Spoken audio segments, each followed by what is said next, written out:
हुकूमत की तश्कील के हवाले से पीपल्स पार्टी का अहम फैसला सामने आ गया। पीपल्स पार्टी ने वजारतों के बजाय कायमा कमेटियों की चेयरमैनशिप लेने का फैसला किया है।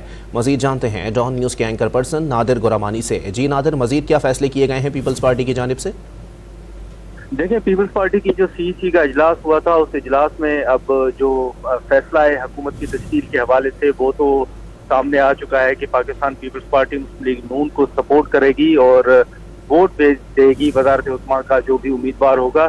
लेकिन अब पीपल्स पार्टी का ये फैसला सामने आ रहा है कि पीपल्स पार्टी वज़ारतों की बजाय जो कायमा कमेटियों की चेयरमैनशिप है वो पीपल्स पार्टी लेगी और तमाम जो भी वज़ारतें होंगी उन वज़ारतों के हवाले से पीपल्स पार्टी वो कायमा कमेटियां अपने पास रखेगी। पीपल्स पार्टी ने मुशावरत के बाद ये फैसला किया है और इसी हवाले से पीपल्स पार्टी का ये अहम फैसला सामने आ रहा है कि अगर वज़ारत खजाना या पेट्रोलियम या दीगर जो वज़ारतें हैं वो अगर मुस्लिम लीग नून के पास हैं तो फिर पीपल्स पार्टी उन तमाम वज़ारतों से मुतल्लिक जो भी कायमा कमेटियां हैं वो पीपल्स पार्टी अपने पास रखेगी।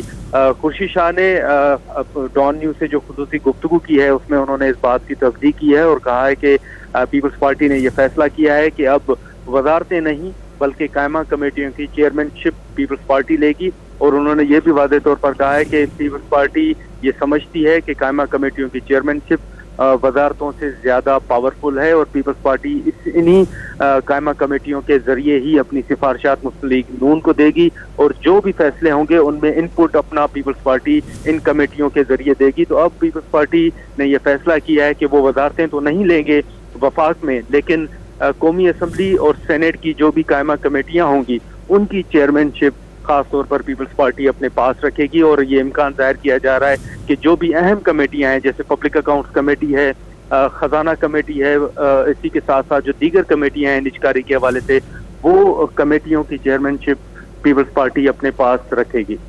बहुत शुक्रिया नादिर गुरामानी अपडेट करने के लिए।